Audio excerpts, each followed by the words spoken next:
আসসালামু আলাইকুম রহমতুল্লাহ। সম্মানিত ভাইরা, আশা করি সবাই আল্লাহ তালার মেহেরবানিতে ভালো আছেন। যারা সৌদিতে হুরুপ সংক্রান্ত জটিলতায় আছেন এবং বৈধ হওয়ার সুযোগ খুঁজছেন, তাদের জন্য আজকের ভিডিওটি অত্যন্ত গুরুত্বপূর্ণ।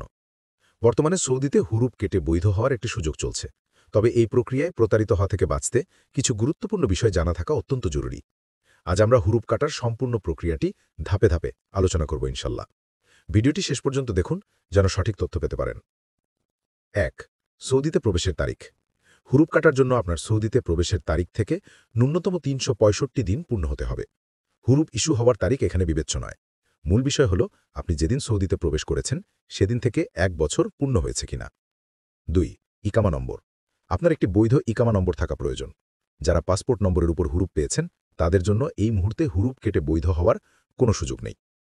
৩. আপসির অ্যাকাউন্ট। আপসির হল সৌদি সরকারের অনলাইন পোর্টাল, যা বিভিন্ন সরকারি সেবা প্রদান করে। আপসির অ্যাকাউন্ট খোলার জন্য বৈধ ইকামা নম্বর এবং সেই ইকামার সাথে নিবন্ধিত মোবাইল নম্বর থাকতে হবে। ৪. কিউয়া অ্যাকাউন্ট। মানব সম্পদ ও সামাজিক উন্নয়ন মন্ত্রণালয়ের কিউয়া প্ল্যাটফর্মের মাধ্যমে কর্মীদের ট্রান্সফার এবং অন্যান্য শ্রম ও সম্পর্কিত কাজ সম্পন্ন হয়, তাই একটি কিউয়া অ্যাকাউন্ট থাকা জরুরি। আপসির ব্যবহার করেই কিউয়া অ্যাকাউন্ট খোলা যায়। ৫.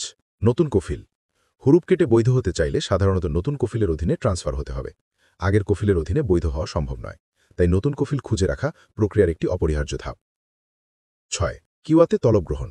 নতুন কফিল কিউয়া প্ল্যাটফর্মে আপনার জন্য একটি ডিজিটাল চুক্তি তৈরি করবেন। সেখানে কাজের শর্ত, সুবিধা, কাজের সময় এবং নোটিস পিরিয়ড উল্লেখ থাকবে। চুক্তি পাঠালে আপনাকে কিউয়া অ্যাকাউন্ট থেকে অ্যাকসেপ্ট করতে হবে। এটি ট্রান্সফারের প্রথম ধাপ। ৭. কাফালার ফি পরিশোধ। চুক্তি অ্যাকসেপ্ট করার পর আপনার নতুন কফিল অথবা আপনি ইকামা নম্বরের বিপরীতে কাফালার ফি পরিশোধ করতে হবে। প্রথম কাফালার জন্য ২,০০০ রিয়াল, দ্বিতীয় কাফালার জন্য ৪,০০০ রিয়াল, তৃতীয় ও পরবর্তী প্রতিটি কাফালার জন্য ৬,০০০ রিয়াল। ৮. কাফালা নামানো বা ট্রান্সফার সম্পন্ন করা। কাফালার ফি পরিশোধের পর নতুন কফিল তার আপসির বা মুকিম পোর্টাল থেকে ট্রান্সফারের জন্য আবেদন করবেন। ট্রান্সফার সম্পন্ন হলে আপনি নতুন কফিলের অধীনে বৈধ হবেন এবং হুরুপ স্ট্যাটাস সিস্টেম থেকে মুছে যাবে। ৯.